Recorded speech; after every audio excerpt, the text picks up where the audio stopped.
Hello guys, welcome to the next lecture of chemical kinetics. Very warm greetings. Good day, नमस्ते, सत श्री अकाल, अस्सलाम वालेकुम। दोस्तों, बदलता है जमाना अक्सर, लेकिन लोग वो होते हैं जो जमाने को बदल देते हैं। मेरे प्यारे बच्चों, you can be change and you are the change once you decided to make change in life. Guys and girls, let us move forward with chemical kinetics. We have on board some questions on Arrhenius theory, Arrhenius equation. We will be doing all these questions, but prior to that, let us do application of Arrhenius equation, Arrhenius theory for reversible reaction. So, next is Arrhenius equation for reversible reaction. Arrhenius equation for reversible reaction. देखो दोस्तों, reactant है and finally we have products. Reactants and finally we have products. Forward reaction का rate constant Kf है, backward reaction का rate constant Kb है। हम लोग जानते हैं इक्विलिब्रियम कांस्टेंट होता है forward rate constant divide by backward rate constant. For forward reaction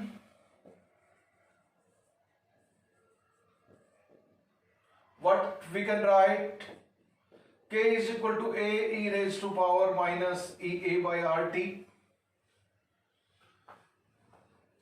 For backward K की जगह क्या हो जाएगा KF।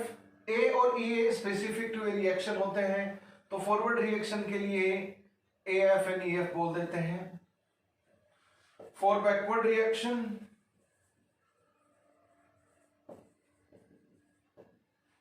बैकवर्ड रिएक्शन के लिए हम आर्हेनियस इक्वेशन फिर से यूज करते हैं, e raise to power EA by RT। दोस्तों, A and E are specific to reaction. Forward reaction के लिए A और E अलग होंगे और बैकवर्ड रिएक्शन के लिए A एंड EA अलग होंगे।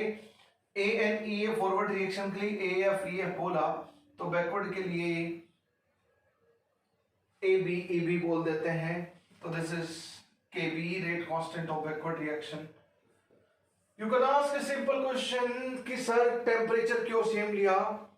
रिवर्सिबल रिएक्शन में reactant product forward backward reaction एक ही वेसल में हो रही है, तो एक ही टेम्परेचर होगा एक वेसल में, नो डाउट अबाउट इट। तो temperature is same, temperature is same. Equilibrium पे वैसे भी टेम्परेचर कांस्टेंट होता है और सारे रिएक्टेंट प्रोडक्ट एक ही टेम्परेचर पे होंगे, क्योंकि थर्मोडायनामिक इक्विलिब्रियम और थर्मल इक्विलिब्रियम सब होते हैं जब केमिकल इक्विलिब्रियम होता है, इस केस में, रिएक्शन के केस में। अब अगर हम इक्विलिब्रियम कांस्टेंट देखें दोस्तों, तो क्या हो जाएगा KF by KB। ये हो गया आपका AF e raised to power minus EF by RT divided by AB e raised to power EB by RT।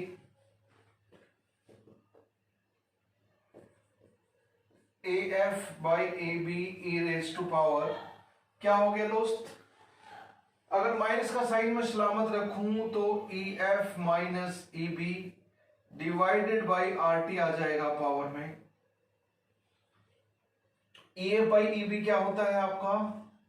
Delta H of reaction. तो ये हो गया AF by AB e raised to power minus delta H by RT। तो Arrhenius equation for reversible reaction reduces to final format, AF by AB e raised to power minus delta H by RT।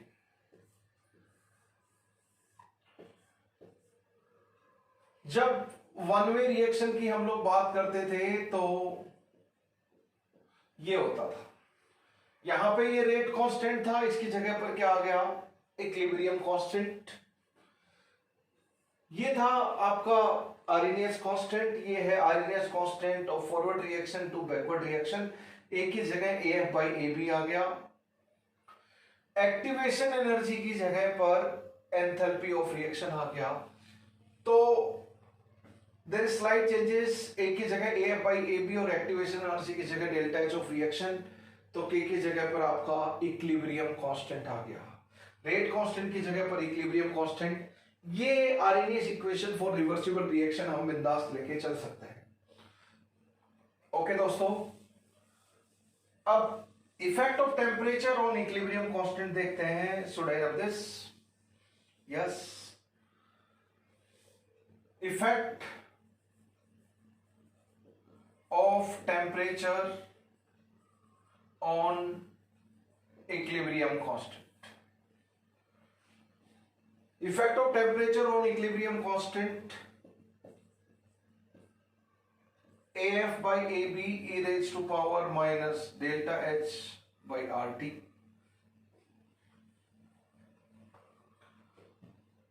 जब temperature T1 है तो उस reversible reaction का equilibrium constant KA है। जब temperature T2 है तो उसी रिवर्सिबल रिएक्शन का इक्विलिब्रियम कांस्टेंट KE है। And delta H of reaction आपको T1 दे देंगे, T2 दे देंगे, इक्विलिब्रियम कांस्टेंट 1 दे देंगे, एंथैल्पी ऑफ रिएक्शन दे देंगे, इक्विलिब्रियम कांस्टेंट T2 टेम्परेचर पे।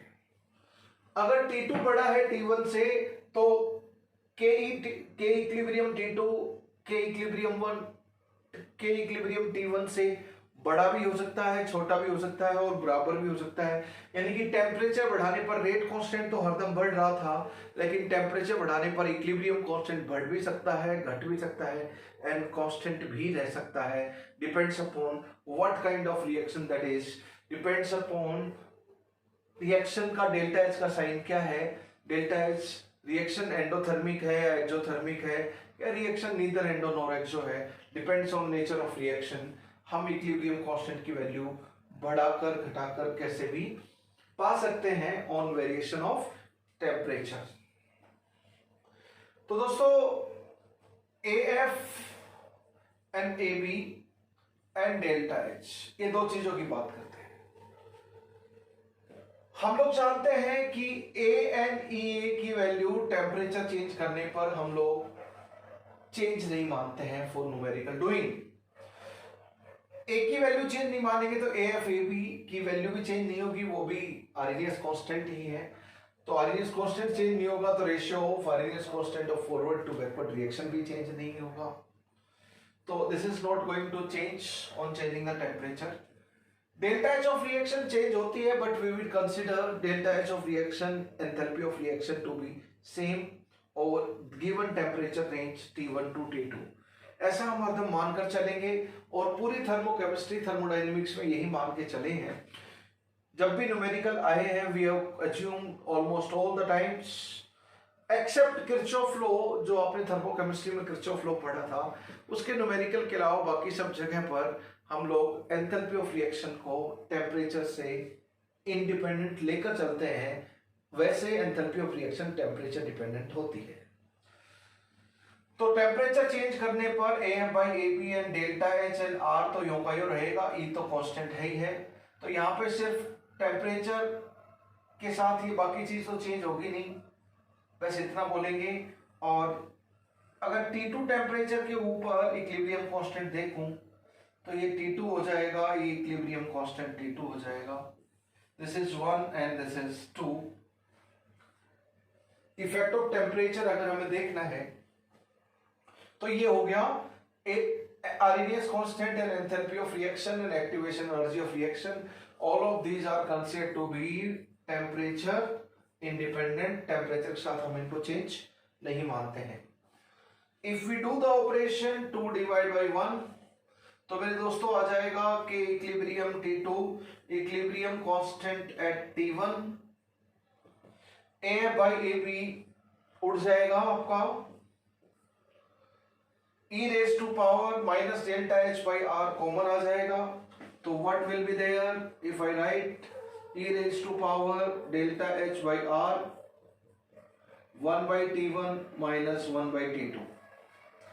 अगर इसी का हम log ले लें दोस्तों तो आ जाएगा ln equilibrium constant at T2, equilibrium constant of the same reaction at T1 temperature, delta H divide by, यहाँ पे ln है तो log नहीं आएगा अभी, delta H divide by R, और क्या आ गया आपका 1/T1 minus 1/T2।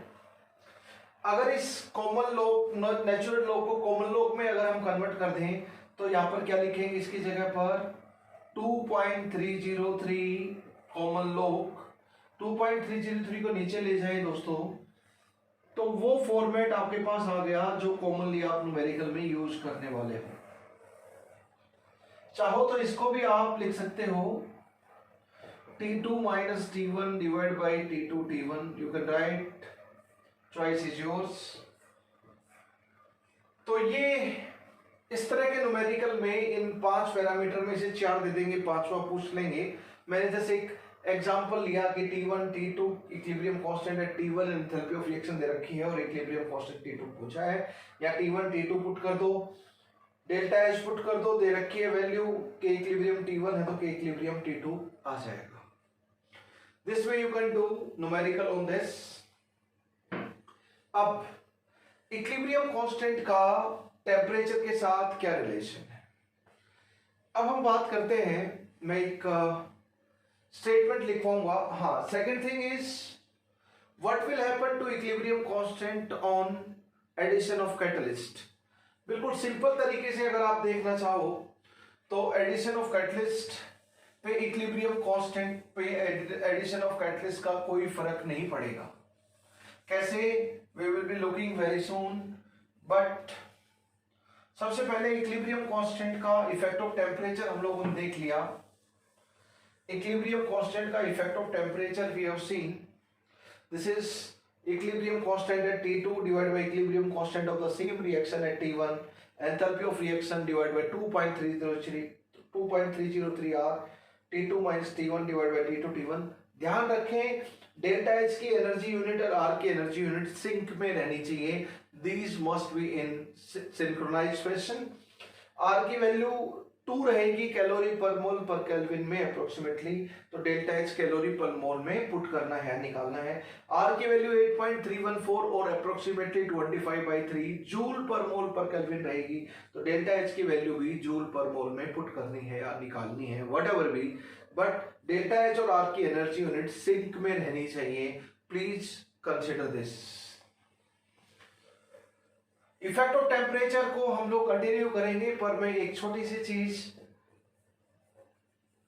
In next 2-3 lines we will be finishing it. Effect of catalyst on equilibrium constant. देखो बच्चों, आप सभी लोग जानते हैं ये रिलेशन, यहां पर you can tell very easily कि भाई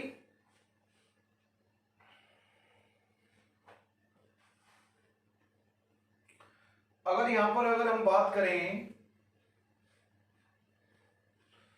तो delta H by R T equilibrium constant A F by A B raise to power minus delta H by R T.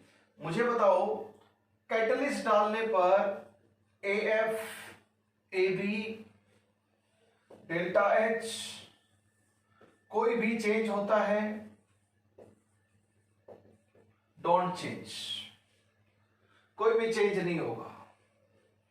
तो ए एफ ए बी वही है, डेल्टा एच वही है, temperature तो आपने चेंज किया ही नहीं क्योंकि इफेक्ट ऑफ कैटलिस्ट देख रहे हो, तो यहां पे कुछ भी चेंज नहीं हुआ, तो भला इक्विलिब्रियम कांस्टेंट क्यों चेंज होगा?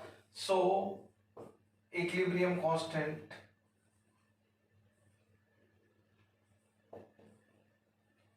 does not change। हम लोग केमिकल इक्विलिब्रियम में पढ़ चुके हैं कि इक्विलिब्रियम कांस्टेंट की वैल्यू भी चेंज नहीं होती एडिशन ऑफ कैटलिस्ट पे, और ना इक्विलिब्रियम स्टेट चेंज होती है, but time required for attainment of equilibrium change हो जाता है। पॉजिटिव कैटलिस्ट डालते हैं तो जितने टाइम में पहले बिना कैटलिस्ट के इक्विलिब्रियम स्टेट अचीव होती है, तो पॉजिटिव कैटलिस्ट डालने पर अब टाइम कम लगता है to achieve the same equilibrium state with same set of conditions. अगर नेगेटिव कैटलिस्ट डालेंगे तो इक्विलिब्रियम स्टेट बाद में अचीव होगी। फॉरवर्ड और बैकवर्ड दोनों के रेट कांस्टेंट को बढ़ा देता है, positive catalyst rate of reaction को बढ़ा देता है। तो आंसर है, what is the answer? No effect. Addition of catalyst का इक्विलिब्रियम कांस्टेंट पे क्या इफेक्ट है? No effect. अब हम एंडोथर्मिक, एक्सोथर्मिक इन सब रिएक्शन की बात करते हैं। फॉर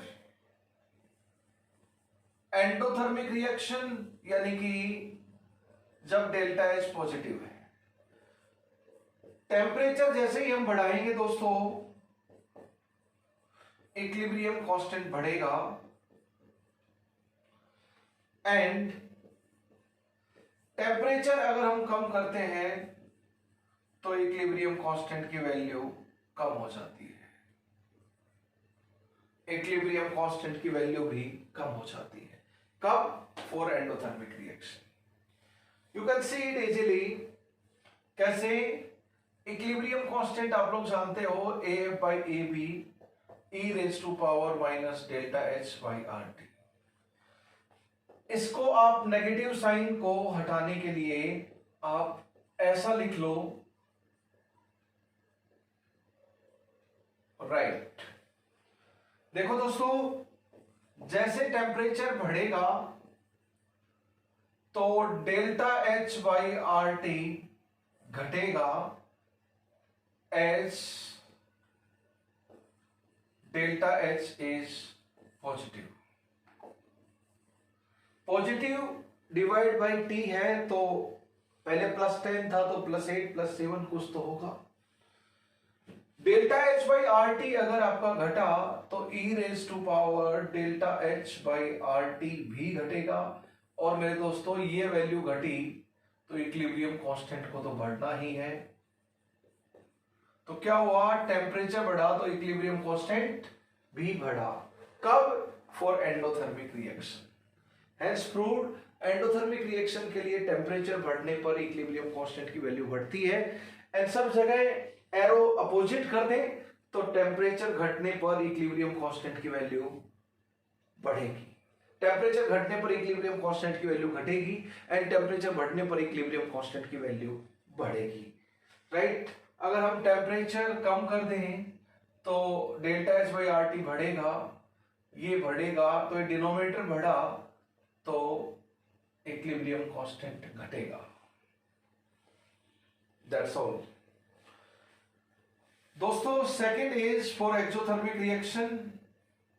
अगर डेल्टा एच नेगेटिव है तो टेम्परेचर बढ़ाने पर इक्विलिब्रियम कांस्टेंट घटता है और टेम्परेचर बढ़ाने पर इक्विलिब्रियम कांस्टेंट घटाने पर बढ़ता है और बढ़ाने पर टेम्परेचर इक्विलिब्रियम कांस्टेंट घटता है। यानी कि एंडोथर्मिक रिएक्शन से अपोजिट हो गया। On increment of temperature equilibrium constant increases, that means endothermic reaction. on increase of temperature equilibrium constant decreases, that means that is your exothermic reaction। कैसे? ये तो लिखा हुआ है, बहुत सिंपल है। डेल्टा एच नेगेटिव ले लेते हैं इस बार। डेल्टा एच नेगेटिव है तो ये नेगेटिव वैल्यू है, तो नेगेटिव वैल्यू में -2 और -5 में कौन बढ़ा? -2 बढ़ा। यस और नो? तो अगर हम टेम्परेचर बढ़ाते हैं, अगर टेम्परेचर बढ़ाते हैं तो इसका मैग्नीट्यूड तो कम होगा लेकिन वैल्यू बढ़ेगी, और वैल्यू बढ़ेगी तो ई रेज टू पावर भी बढ़ेगी और इक्विलिब्रियम कांस्टेंट आपका घटेगा। यानी कि टेम्परेचर बढ़ाने पर इक्विलिब्रियम कांस्टेंट घटता है and vice versa.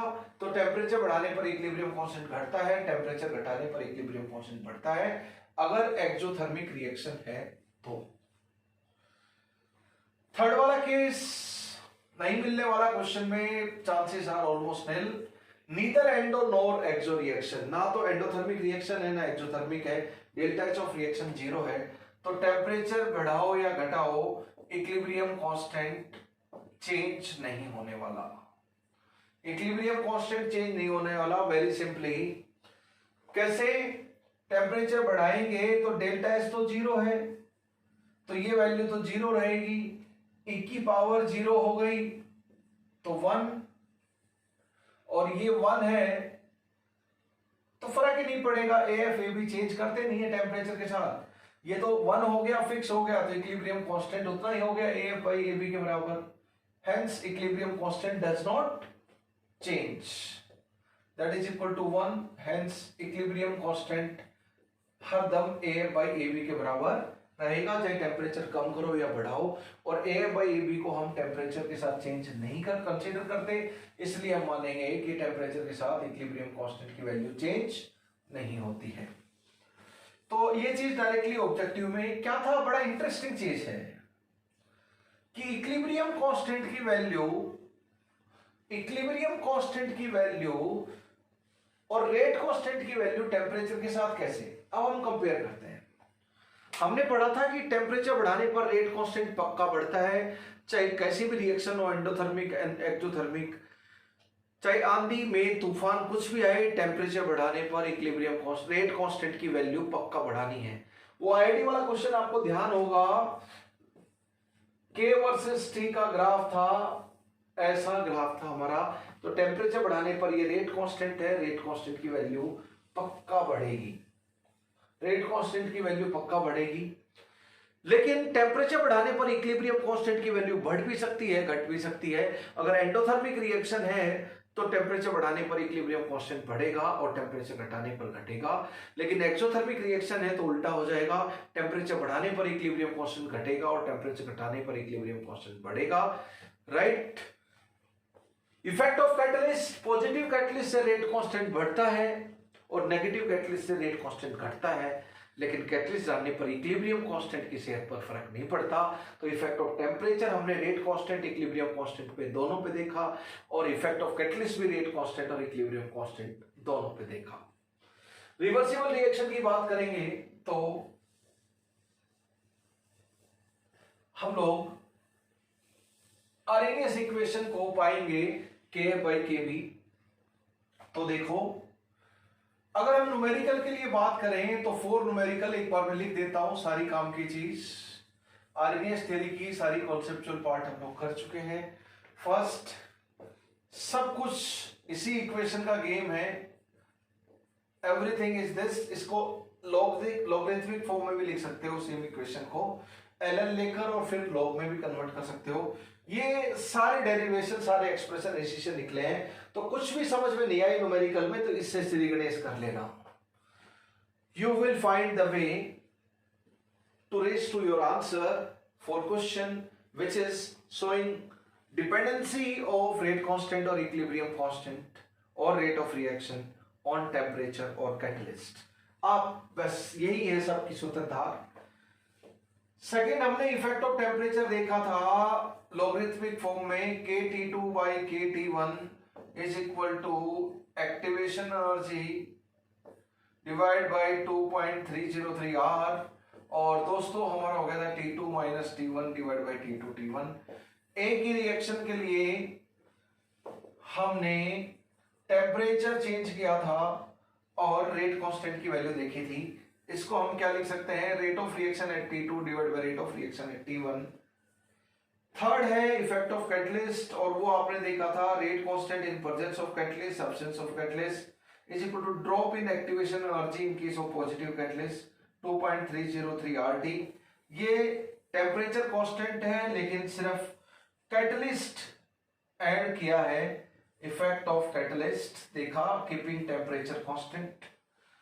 Fourth important relation है इक्विलिब्रियम कांस्टेंट का, इसको हम लोग rate of reaction in presence of catalyst and in absence of catalyst का रेशियो से भी रिप्लेस कर सकते हैं। Next is log. अगर हम बात करें Kc by K, rate constant की अगर हम बात करें यहां पर तो ये रेट कांस्टेंट ऑफ रिएक्शन की जगह अगर हम इक्विलिब्रियम कांस्टेंट पे देखें, देखो बच्चों बुक में तो इसी तरह लिखा होगा K2/K1 या KT2/KT1। रेट कांस्टेंट और इक्विलिब्रियम कांस्टेंट के एक्सप्रेशन में थोड़ा सा फर्क आपको मिलेगा, देख सकते हो बड़े प्यार से। 2.303 R T2 - T1 divide by T2 T1। यहां पे एक्टिवेशन एनर्जी ऑफ रिएक्शन है और यहां पे एंथैल्पी ऑफ रिएक्शन है। जब एंथैल्पी ऑफ रिएक्शन है तो इक्विलिब्रियम कांस्टेंट है T1 T2 टेम्परेचर पे, और जब एक्टिवेशन एनर्जी है तो रेट कांस्टेंट है T2 एंड T1 पर। रेट कांस्टेंट है T2 एंड T1 पर। मैं आपसे एक छोटा सा क्वेश्चन पूछता हूं कि भाई ये तो हरदम पॉजिटिव ही होती है एक्टिवेशन एनर्जी, मिनिमम 0 हो सकती है, नेगेटिव का तो मतलब नहीं है। एक्टिवेशन एनर्जी पॉजिटिव रहती है। एंडोथर्मिक के लिए डेल्टा एच भी पॉजिटिव होगा। तो बताओ T2 ग्रेटर देन T1 है तो ये पॉजिटिव, एक्टिवेशन एनर्जी पॉजिटिव होती है, तो ये पूरी चीज पॉजिटिव, तो this must be greater than 1, क्योंकि log of greater than 1 he positive होता है। अगर T2 बड़ा है T1 से तो ये पॉजिटिव, ये तो पॉजिटिव होती है, तो ये पूरी चीज पॉजिटिव हो गई। तो KT2 ग्रेटर देन KT1 हो गया, क्योंकि this value is greater than 1। तो क्या समझ में आया कि टेम्परेचर बढ़ाने पर rate constant, hence rate of reaction बढ़ता है। ये एक्टिवेशन एनर्जी बिंदास पॉजिटिव होती है। एंडोथर्मिक रिएक्शन के लिए डेल्टा एच भी पॉजिटिव रहेगी, एंथैल्पी ऑफ रिएक्शन। तो सेम वही रिलेशन आएगा, देखना। अगर T2 ग्रेटर देन T1 ले लें तो ये पॉजिटिव, टेम्परेचर बढ़ाया, डेल्टा एच पॉजिटिव, तो ये पूरी चीज पॉजिटिव, तो इसको ग्रेटर देन 1 होना पड़ेगा, क्योंकि log of x is positive, that means x must be greater than 1। तो यानी कि K equilibrium T2 must be greater than K equilibrium T1। क्या लिया हमने? T2 अगर T1 से बढ़ा लिया तो K equilibrium T2 greater than K equilibrium T1 निकला। यानी कि टेम्परेचर बढ़ाने पर इक्विलिब्रियम कांस्टेंट बढ़ रहा है, कब? जब एक्टिवेशन एनर्जी की तरह ये भी पॉजिटिव है, यानी कि एंडोथर्मिक रिएक्शन के लिए। तो एक्सोथर्मिक रिएक्शन के लिए जस्ट अपोजिट कर देना। इस तरह आप ऑटोमेटिकली ध्यान रख सकते हो चीजें। With correlation you can easily keep in mind, with correlation you can easily keep in mind. तो ये सारी इक्वेशन 2, 3, 4 बस इसी का ही है। भगवान एक है, उसके रूप अनेक है, तो सारा का सारा गेम इसी का ही है। इक्वेशन 2, 3, 4 ज्यादा न्यूमेरिकल में काम आएंगी, इक्वेशन 1 कम, ये ज्यादा काम आएगी, ये ज्यादा काम आएगी। पर सबसे बेसिक चीज ये है, कहीं पे भी कंफ्यूजन हो, श्री गणेश करें using k is equal to a e raised to power minus ea by rt, right? e raised to power minus ea by rt। Numerical के लिए आपने और भी रिलेशन देखे, delta H is equal to activation energy of forward minus backward reaction, activation energy of forward reaction in presence of catalyst, activation energy of backward reaction in presence of catalyst, and like this you know all these reactions. तो ये सब relation भी use करते हुए आप numerical आसानी से कर सकते हो, राइट? तो न्यूमेरिकल के लिए ये सारे के सारे फॉर्मूलाज मेरे बच्चों आपको याद होने चाहिए, आपको याद होने चाहिए। ये एनर्जी है, ड्रॉप इन एक्टिवेशन एनर्जी, ये आर है, तो एनर्जी आर की वो यूनिट वैल्यू यूज करनी है जिस हिसाब से इसकी यूनिट आपको एडजस्ट करनी हो। ये एक्टिवेशन एनर्जी आर, तो आर और एक्टिवेशन एनर्जी की एनर्जी यूनिट सिंक में होनी चाहिए। ये भी एनर्जी है, एंथैल्पी है, ये आर, तो सब एनर्जी के साथ आ रहे हैं। आर यहाँ पे गैस कांस्टेंट की वैल्यू एनर्जी के साथ आ रही है, तो एनर्जी यूनिट्स का ध्यान रखना पड़ेगा। ऑलवेयर जैसा हम थर्मो में करते थे, बिल्कुल उसी तरह एनर्जी यूनिट का आपको ध्यान रखना पड़ेगा।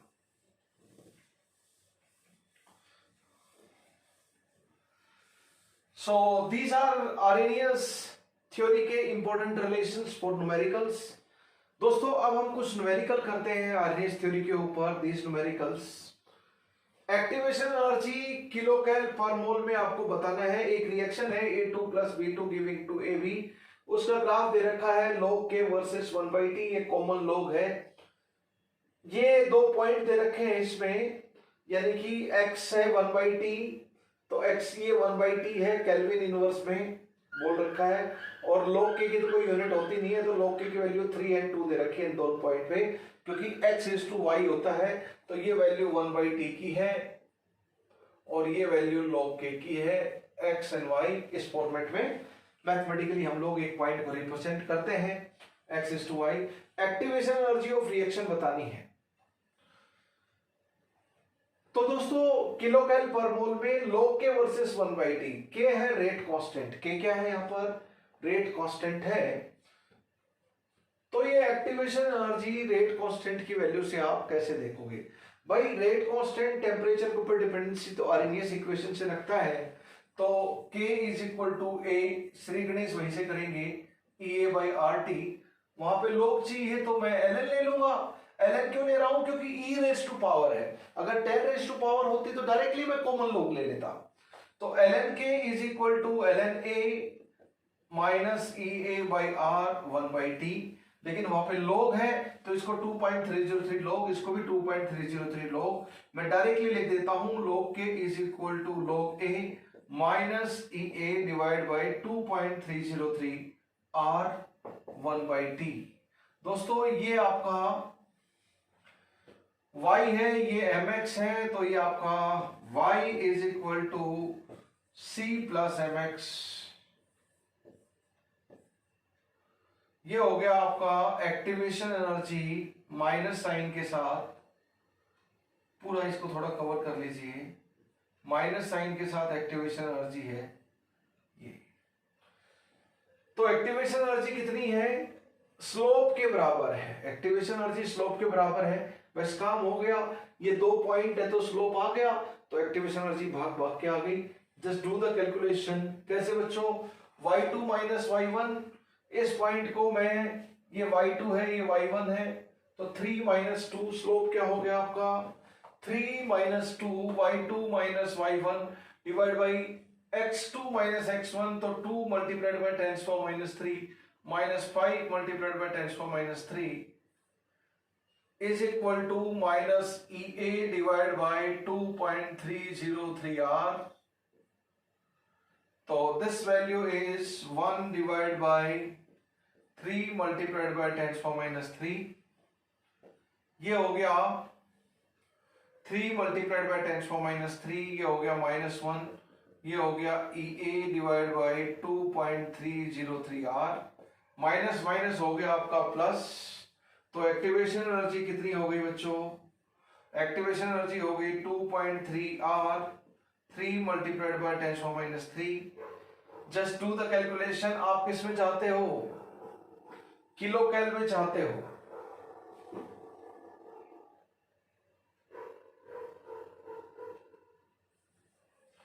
वो डिनोमिनेटर में रहेगा, सॉरी। ये 2.303 R और R की वैल्यू किलो कैल में क्या पुट करेंगे? इतनी पुट करेंगे, डिवाइड बाई ये तो यो का यो है, 10⁻³ के साथ खेलने चला गया।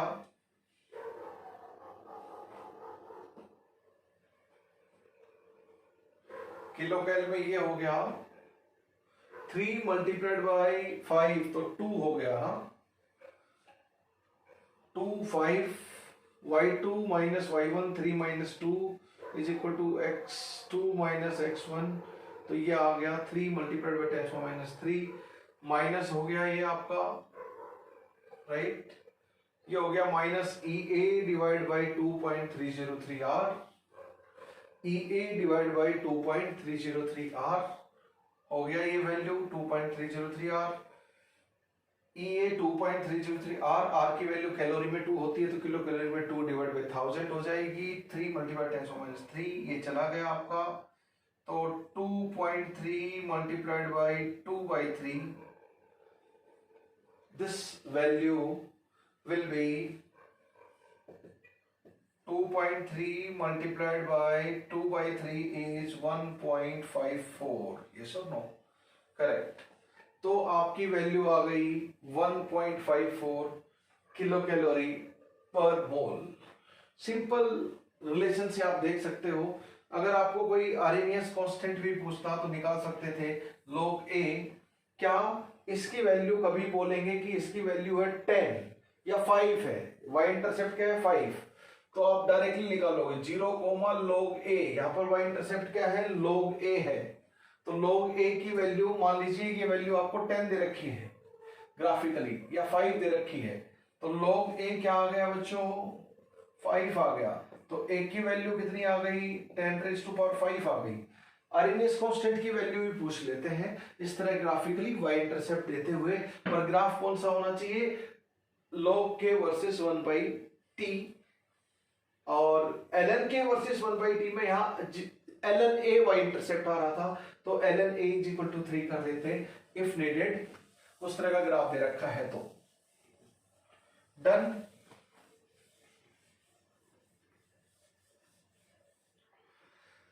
If next question, if temperature is increased, question number 3 is asked in IIT when IITJ used to be subjective। दोनों क्वेश्चन बहुत अच्छे क्वेश्चन है। नेक्स्ट IIT टाइप क्वेश्चन तो हम ऑलरेडी कर चुके हैं, ये IITJ सब्जेक्टिव का आया हुआ क्वेश्चन है, दोनों क्वेश्चन सब्जेक्टिव है, तो these are calculation intensive question. अभी इतनी कैलकुलेशन वाले क्वेश्चन नहीं आते हैं, but nothing to worry about, we must have conceptual understanding what to do, कौन सी यूनिट पुट करनी है, कौन सा रिलेशन यूज करना है, क्यों करना है, क्या टर्म्स कंडीशन है उस फॉर्मूला रिलेशन के साथ, we must be aware of all these facts. तो guys question number 2, if temperature increase from 300 kelvin to 310 kelvin, rate constant increases by, दो टेम्परेचर दे रखे हैं T1 और T2, दो टेम्परेचर दे रखे हैं क्वेश्चन नंबर 2 में, एक T1 की वैल्यू 300 केल्विन एंड T2 की value 310 kelvin. Rate constant increases bye 7%, यानी कि पहले रेट कांस्टेंट अगर 100 था तो अब 107 हो गया है, और इक्विलिब्रियम कांस्टेंट इंक्रीजेस बाय 3%। पूछा है activation energy of forward reaction बताओ, एंथैल्पी ऑफ रिएक्शन बताओ, activation energy of backward reaction. सबसे पहले इक्विलिब्रियम कांस्टेंट इंक्रीजेस बाय 3%, यानी कि जब टेम्परेचर 300 से 310 केल्विन इंक्रीज होता है तो इक्विलिब्रियम कांस्टेंट भी इंक्रीज होता है। कितना, अभी यहाँ 3% है पर इंक्रीज तो हो रहा है, यानी कि रिएक्शन एंडोथर्मी का इतना तो इंटरप्रिटेशन आप लोगों ने कर लिया होगा। इतना तो ये बोला रेट कांस्टेंट 7% से इंक्रीज हो गया, मतलब फॉरवर्ड रिएक्शन का रेट कांस्टेंट 7% से इंक्रीज हो गया, मतलब फॉरवर्ड का है वो। इक्विलिब्रियम कांस्टेंट इंक्रीजेस बाय 3%, मतलब फॉरवर्ड रिएक्शन का जो इक्विलिब्रियम कांस्टेंट है फॉरवर्ड में लिखते हुए उसी को हम बोलेंगे, उसी केमिकल इक्वेशन का इक्विलिब्रियम कांस्टेंट 3 से इंक्रीज हुआ है। टेक केयर, बाय डिफॉल्ट ये चीजें फॉरवर्ड रिएक्शन की लेके चलनी पड़ती हैं जो इंफॉर्मेशन दी हुई होती है। T1 टू T2, तो दोस्तों इक्विलिब्रियम कांस्टेंट का टेम्परेचर के साथ रिलेशन आपको जानते हो, log k equilibrium T2 by k equilibrium T1 is equal to delta S divided by 2.303 R T2 minus T1 divided by T2 T1। तो इक्विलिब्रियम कांस्टेंट का टेम्परेचर के साथ वो रिलेशन, ये रेट कांस्टेंट का टेम्परेचर के साथ, तो effect of temperature on rate constant and effect of temperature on equilibrium constant एक ही क्वेश्चन में यूज कर लिया। कितना ब्यूटीफुल क्वेश्चन है, such a good question it is, very good, very nice.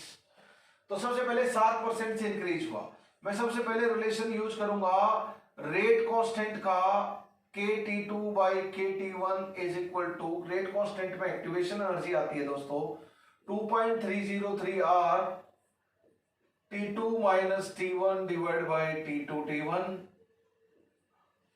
ये हो गया log KT2 by KT1। क्या बोला कि रेट कांस्टेंट इंक्रीजेस बाय 7%, तो KT2 क्या है, KT1 का 7% है, यानी कि 7% से इंक्रीज हो गया पहले से, तो ये हो गया KT1, तो ये 1.07 KT1 is equal to KT2, तो implies KT2 by KT1 is 1.07।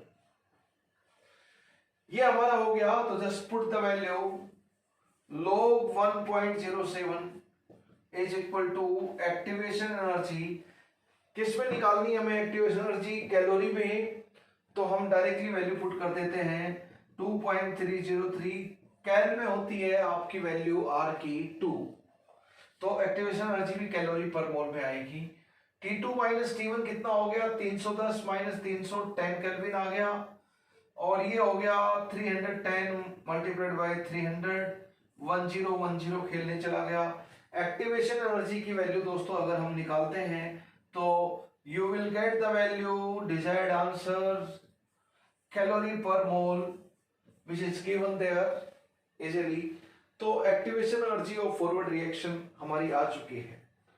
अब ये फॉरवर्ड का क्यों, क्योंकि रेट कांस्टेंट जो इंक्रीज हुआ 7%, वो फॉरवर्ड का इंक्रीज डेफिनेटली कंसीडर करेंगे, क्योंकि रेट कांस्टेंट जब भी बोला हो तो फॉरवर्ड का ही कंसीडर करना है। एक्टिवेशन एनर्जी जब बोला फॉरवर्ड का, तो एक्टिवेशन एनर्जी फॉरवर्ड की है। चाहे यहीं पे आप डायरेक्टली कर सकते हो activation energy of forward reaction, ये फॉरवर्ड के रेट कांस्टेंट, तो एक्टिवेशन एनर्जी भी फॉरवर्ड की।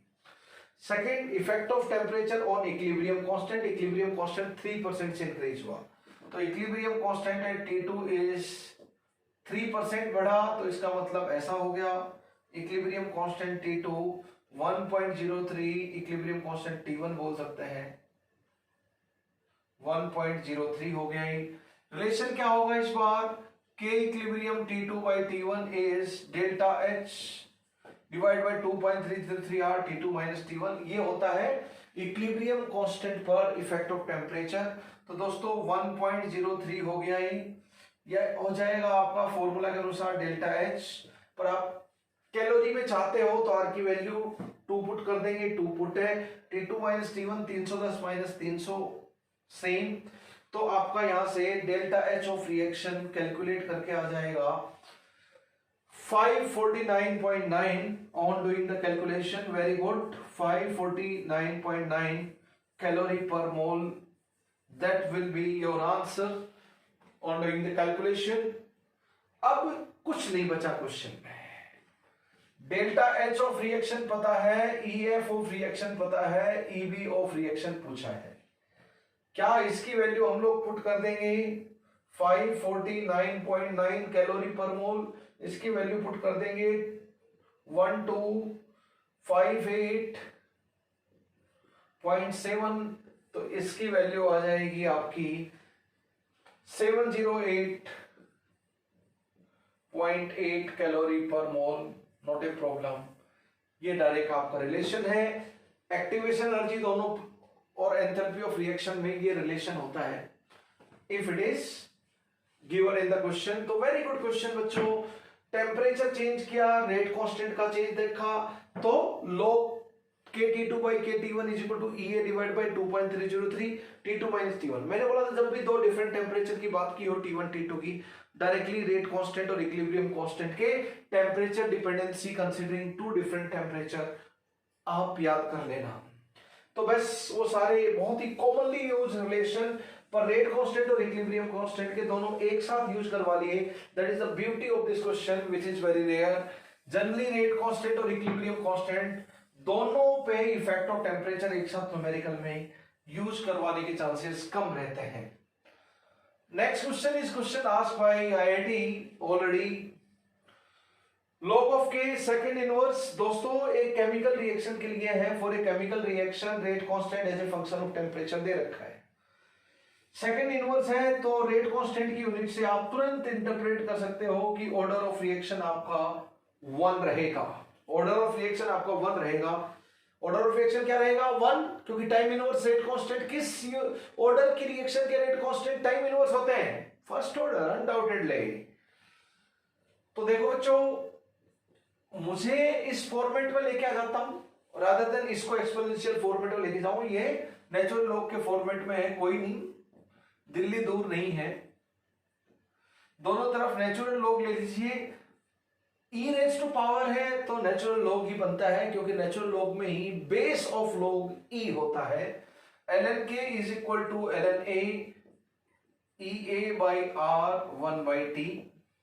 मैप कर लीजिए ln a, तो ये ln a की वैल्यू वहां से कितनी आ गई 14.34 आ गई, और EA by R की वैल्यू माइनस साइन उधर भी है, T उधर भी है, तो इसकी वैल्यू कितनी आ गई 1.25 10 raise to power 1.25 10 raise to power 4 है ना, 1.25 10 रेज टू पावर 4, राइट। ये वैल्यू हो गई आपकी। अब बस आपका काम हो जाएगा। पहले एक्टिवेशन एनर्जी एक की वैल्यू तो पूछी ही नहीं, एक की वैल्यू हम डायरेक्टली क्या निकाल सकते हैं ln a is equal to 14.34, और एक्सपोनेंशियल फॉर्म में लिखे तो 14.34 हो जाएगा, है ना। पर ऐसे ऑप्शन हो तो बल्ले बल्ले, बहुत अच्छी बात है। नहीं तो इसको क्या लिख सकते हैं, 2.303 log a जनरली, तो ये हो जाएगा 10 raised to power 2.303। इस फॉर्मेट में जनरली आंसर रहेगा, और भी सिंप्लीफाइड फॉर्म हो सकता है, but that is not asked here, तो उसको हम छोड़ देते हैं। एक्टिवेशन एनर्जी पूछी है, बहुत अच्छी बात है। एक्टिवेशन एनर्जी है EA/R, और इसकी वैल्यू मैपिंग करने पर हमें मिलती है इतनी। R की वैल्यू हम पुट करेंगे, उस हिसाब से हमारी T की वैल्यू आ जाएगी। वैल्यू ऑफ R, तो EA की वैल्यू कितनी आ जाएगी बच्चों, 1.25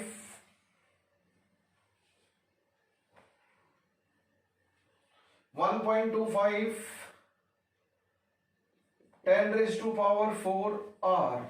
किस में चाहते हैं हम R की वैल्यू, किलो कैल में, तो R की वैल्यू कितनी पुट कर दोगे, कैल में ये है, किलो कैल में ये है, पुट कर दीजिए, तो ये 10 raised to power 1 रह जाएगा, ये हो जाएगा 12.5, तो 25 हो गया ये आपका किलो कैल पर मोल फॉर श्योर। तो एक्टिवेशन एनर्जी हमारी निकल चुकी है। K at 500 केल्विन निकालना है, नॉट ए बिग डील। यहाँ पे टेम्परेचर की वैल्यू 500 पुट करो, आपका K आ जाएगा सेकेंड इनवर्स में। डायरेक्ट वैल्यू पुट करो, T दे रखा है तो K आ जाएगा, K दे रखा है तो T आ गया। डायरेक्टली रेट कांस्टेंट का टेम्परेचर के साथ डिपेंडेंसी तो दे ही रखी है, क्वेश्चन में दे रखी है।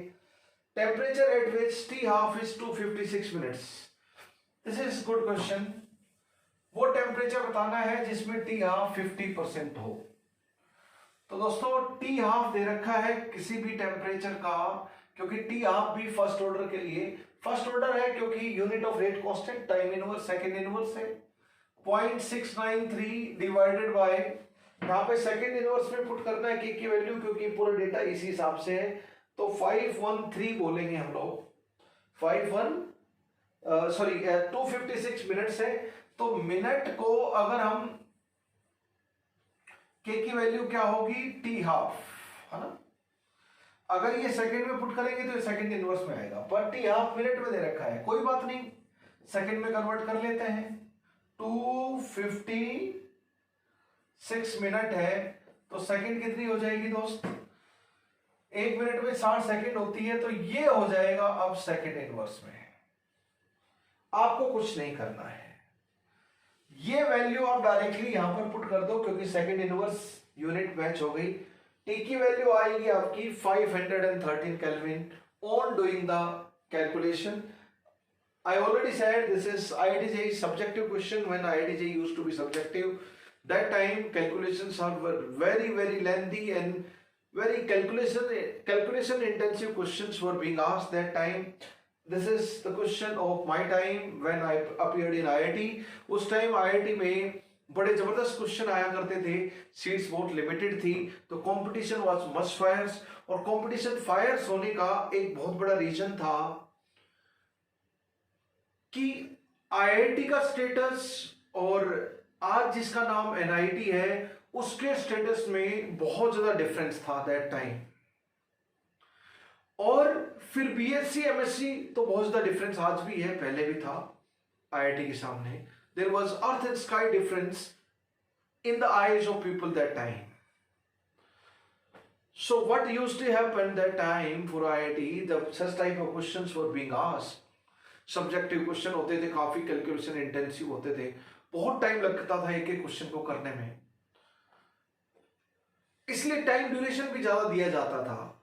परफेक्ट क्या लिख रहा है बच्चा उसको एनालाइज करके आपकी मार्किंग दी जाती थी, सही में आपको कितनी नॉलेज है वो चीज टेस्ट की जाती थी आईआईटी सब्जेक्टिव में। यस ट्रू, तुक्के लग गया ऑब्जेक्टिव क्वेश्चन में, उसके स्कोप नहीं छोड़ते थे। वन ऑप्शन करेक्ट में ज्यादातर तुक्के लगते हैं, more than one option correct और इंटीजर टाइप में होने के चांसेस बहुत कम हो जाते हैं। तो इंटीजर टाइप तो सब्जेक्टिव क्वेश्चन ही है with easier calculation comparatively in comparison of the days when IIT used to be perfectly subjective. तो थिंग इज उस टाइम पे इवन रुड़की यूनिवर्सिटी यूनिवर्सिटी जो आईआईटी रुड़की है आज के टाइम पे, वो रुड़की यूनिवर्सिटी हुआ करती थी, वो आईआईटी नहीं थी, तो रुड़की यूनिवर्सिटी हुआ करती थी. But these are very reputed college from the very beginning. Roorkee हो गया एंड ऑल दिस. एंड उस टाइम पे क्रेज इतना ज्यादा हुआ करता था, आपको अंदाजा नहीं होगा आज के जनरेशन को. आईआईटी का क्रेज इस टाइम से कहीं ज्यादा था. आज भी आईआईटी का क्रेज है, no doubt. All over the world Hindustan का बड़ा नाम करने वाला एकमात्र इंस्टीट्यूट है आईआईटी, जो पूरे वर्ल्ड के पोर्टल पे हिंदुस्तान को एजुकेशन के फील्ड में बहुत आगे ले जाता है. No doubt about it. हमारा एम्स का भी बड़ा नाम है, आईएम का भी बड़ा नाम है, but biggest name is belong to. क्या हुआ करता था that time? For your information I am just talking about this things of older times. लोग कंपटीशन इसलिए बहुत भयंकर था क्योंकि नंबर ऑफ अटेम्प्ट्स लिमिटेड नहीं थे. जिस तरह आज यूपीएससी में आज भी अटेम्प्ट्स काफी हैं कंपैरेटिवली, आज 2 अटेम्प्ट हैं आईआईटी के. इसकी वजह से कंपटीशन ड्रास्टिकली रेड्यूस हो गया. इनफैक्ट ऐसा क्यों? क्योंकि पहले लोग, जिसको हम एनआईटी बोलते हैं, आरएसी 4th ईयर में, मेरे ऐसे क्लासमेट थे उस टाइम पे जो इसी को, एनआईटी का नाम पहले आरईसी था, regional engineering college govern by state government. Her state में होता है एनआईटी, आज भी होता है, पर सेंट्रल गवर्नमेंट से फंडिंग होने लगी और नाम आरईसी का एनआईटी हो गया है. तो उस टाइम पे, दैट टाइम, एनआईटी में 2nd year, 3rd year, even 4th year में स्टूडेंट होते थे और किसी तरह अटेम्प्ट देते रहे. 2nd year, 3rd year, 4th year NIT में पहुंच गए और किसी तरह आईआईटी में सिलेक्शन हो गया, क्योंकि आईआईटी में सिलेक्शन होना बहुत डिफिकल्ट था. एनआईटी की कंपैरिजन में बहुत ज्यादा डिफरेंस था. तो वो तुरंत एनआईटी छोड़ते थे और आईआईटी फर्स्ट ईयर ज्वाइन करते थे, 3-4 ईयर्स. जैसा बीडीएस में होता है, जैसे बीडीएस में 2nd ईयर में है बच्चा, 3rd ईयर में एमबीबीएस दे रहा है, एमबीबीएस के लिए तैयारी कर रहा है, नहीं मिल रहा, बीएमएस, बीएचएमएस कुछ मिल गया.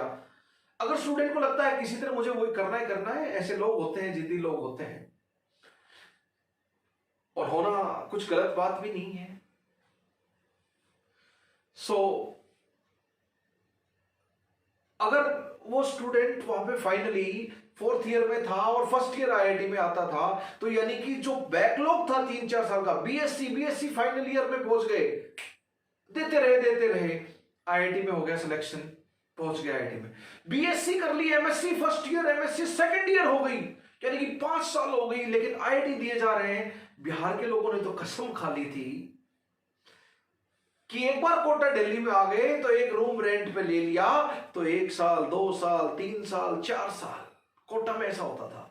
मैंने ऐसे देखे हैं ऐसे स्टूडेंट आईआईटी की प्रिपरेशन में और नीट की प्रिपरेशन में. नीट का पहले एआईपीएमटी बोलते थे कि एक बार पहुंच गए तो बस बनना ही है डॉक्टर. तो मेरे ऐसे जानकार हैं, even I know the people who attempted 3 times 4 times, कुछ मार्क्स से रह गए, सचमुच रह गए. लोग तो झूठ बोलते हैं इनफैक्ट, कितने मार्क्स से रह गए, 1 मार्क्स से हो गया, ऐसी कॉमन सेइंग रहती है by the people. That is most of time not true, but you can understand. People have to say something. The thing is, 1st year, 2nd year, 3rd year में पहुंच गए और वहां पर आपके साथ साथ बीएससी एमएससी में एडमिशन ले लिया. बीएससी एमएससी चल रही है क्योंकि पास होना बहुत आसान होता है, और पीएमटी दे रहे हैं, आईआईटी दे रहे हैं, और किसी तरह हो गया अच्छे एमबीबीएस के टॉप कॉलेज में, आईआईटी में हो गया, तो 4, 5, 6 साल बाद भी चाहते थे. तो that's why earlier competition, because of this competition was very fierce. Now लोगों के पास एवेन्यू थोड़े बढ़ गए हैं, ऑप्शंस बढ़ गए हैं, तो कंपटीशन उस डायरेक्शन में, रिपीट करने के डायरेक्शन में थोड़ा रेड्यूस हुआ है. People have different options and avenues as well to explore their career, but competition still very tough because number of aspirants have increased. If seats have increased, number of aspirants have increased. Even today it is very challenging. So guys and girls, prepare day and night, work hard to be successful, to become one successful doctor and one successful engineer and especially if you get into IIT, nothing is better than that. If you get into AIIMS, nothing is better than that. And older institutes are always better for engineering and medical entrance examination, for all whatever science you will study. आजकल जितने भी IAS लोग बन रहे हैं वो आपके IIT background वाले बन रहे हैं और डॉक्टर्स बन रहे हैं. बहुत सारे डॉक्टर्स आईएएस आईपीएस आईआरएस बनते हैं आजकल. बहुत सारे आईआईटीएंस आईएएस आईपीएस बनते हैं, बहुत सारे. एंड उनका कॉन्फिडेंस लेवल अलग रहता है क्योंकि एजुकेशन बैकग्राउंड बहुत स्ट्रॉन्ग है पहले का. उनका एक्सपोजर अलग है, अलग तरह के लोगों के बीच में रहे हैं, तो they know better, they have better exposure and they have better expertise of the things. they execute the thing with more confidence. इस बार इवन आईएएस में फर्स्ट रैंक आईआईटी बॉम्बे की स्टूडेंट की है और सेकंड रैंक आईआईटी गुवाहाटी की student की है. यानी कि पढ़ते पढ़ते लोग वो फर्स्ट रैंक लेके आ गए. व्हाट आई मीन टू से, ऐसे ही डॉक्टर लोग भी कमाल करते हैं because best brain of the country goes in these two fields. Most of top brains goes in these fields. तो दोस्तों, what I mean to say, prepare well. Nothing can be compared with you. Once you achieve the academic excellence, try to get one eye, try for AIIMS and try for IIT. Keep on working day and night. Day will come when dream will be realized. Nothing is impossible. Thank you. जय हिंद, जय भारत. ये आपकी खत्म हो गई है Arrhenius theory and we will start next. अब chemical kinetics में बहुत कुछ नहीं बच गया है. Chemical kinetics very small part is remaining. In fact important part chemical kinetics का न्यूमेरिकली सेंट्रिक जो है that is covered more than 90 to 95%. जो आईआईटी और JEE main, JEE NEET, JIPMER सब एग्जामिनेशन के हिसाब से जो numerical oriented, concept oriented part है उसका 95% केमिकल काइनेटिक्स ओवर हो चुका है. यानी कि काम की चीज हमारी हो चुकी है. अब और हैं जो कम काम की है रिलेटिवली, या सिर्फ जे एडवांस में पूछी जाएंगी. Specially the complication in first order kinetics specially J advance में पूछी जाती हैं. ओके, सेम चीज वो फिजिक्स में भी काम आएगी आपको, मॉडर्न फिजिक्स में सेम. तो we will study here. Thank you very much once again. जय हिंद, जय भारत.